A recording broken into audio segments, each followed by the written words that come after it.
5 seconds. Start. மாண்புமிகு பேரவை தலைவர் அவர்களே, மாண்புமிகு கைத்தறித்துறை அமைச்சர் அவர்களால் அவையில் சமர்ப்பிக்கப்பட்டுள்ள மானிய கோரிக்கையின் மீது என்னுடைய கருத்துக்களை சொல்ல விரும்புகிறேன். கைத்தறித்துறைக்கான கொள்கை விளக்க குறிப்பினை பார்க்கும்போது பல்வேறு விதமான சலுகைகள் அளிக்கப்பட்டுள்ளன என்பது தெரிய வருகிறது. இதனால் நெசவு தொழிலையே நம்பியிருக்கும் லட்சக்கணக்கான தொழிலாளர்கள் பயன் அடைவார்கள் என்பதில் எல்லளவும் சந்தேகம் இல்லை. இருந்தாலும் கூட அன்றாடம் அவர்கள் சந்தித்து வரும் சில பிரச்சனைகளை இந்த அவையில் எடுத்துச் சொல்வது சால பொருத்தமாக இருக்கும் என்று நான் கருதுகிறேன். நமது அரசானது வறுமை கோட்டிற்கு கீழே வாழும் மக்களுக்கு இலவச வேட்டி சேலைகளை வழங்கி வருவது பாராட்டுக்குரிய ஒரு செயலாகும். இலவச வேட்டி சேலைகள் வழங்குவதில் பல்வேறு சிரமங்கள் ஏற்படுவதாகவும் அவை எல்லோருக்கும் கிடைக்கவில்லை என்றும் பெரும்பாலானவர்கள் கருத்து தெரிவித்தார்கள். எனக்கு முன்னர் பேசிய மாண்புமிகு உறுப்பினர்கள் பலரும் இதே கருத்தைத்தான் வலியுறுத்தினார்கள்.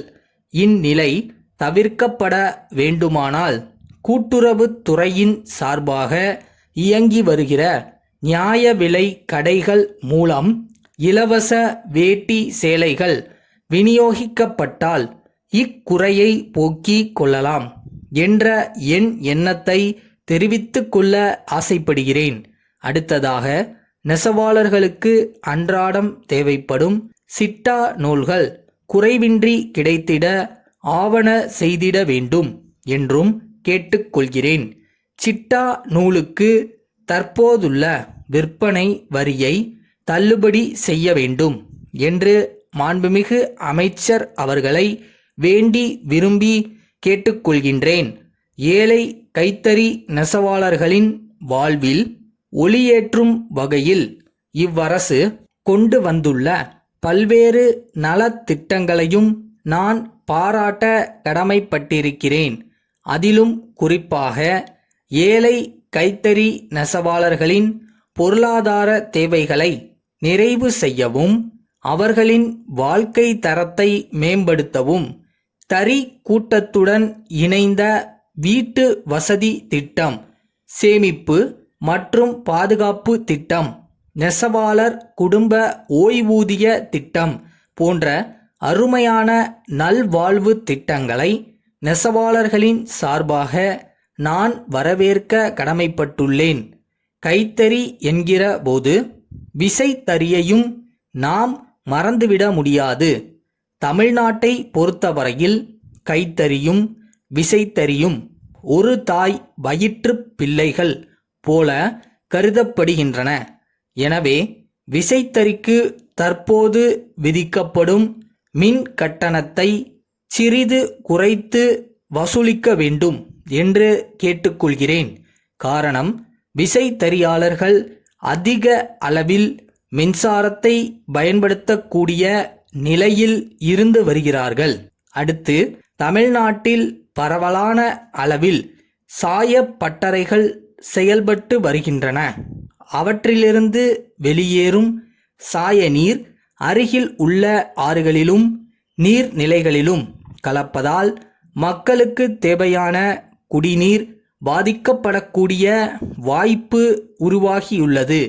அரசு இதை தடுக்க நடவடிக்கை எடுக்க வேண்டுமென்று கேட்டுக்கொள்கிறேன். அரசு கல்வித்துறை செயலாளர் அவர்களிடமிருந்து பள்ளி கல்வி இயக்குனர் அவர்களுக்கு எழுதும் கடிதம். ஐயா, சமீப காலமாக அரசு நடத்துகின்ற பள்ளி இறுதி தேர்வுகளில் தேர்வு நேரத்தின் போது மாணவர்கள் ஒருவருக்கொருவர் விடைகளை பார்த்து எழுதுகின்ற நிலை இருந்து வருவதாக புகார்கள் அரசுக்கு வந்த வண்ணம் இருக்கின்றன.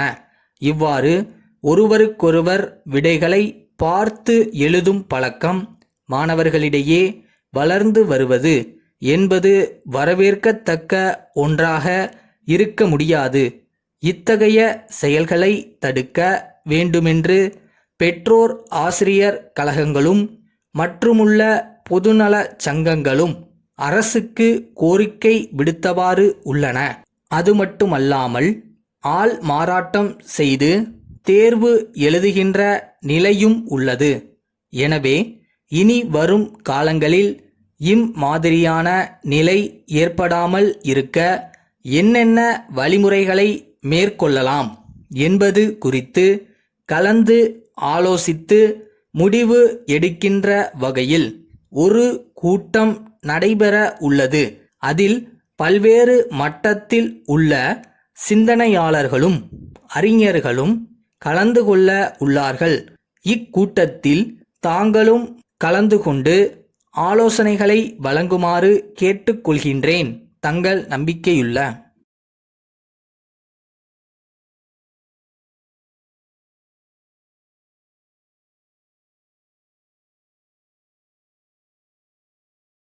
வாழ்க்கையில நம்ம என்ன பிலீவ் பண்றோமோ அது நடக்கும். சில பேருக்கு உடனே நடக்கும், சில பேருக்கு டைம் எடுக்கும்.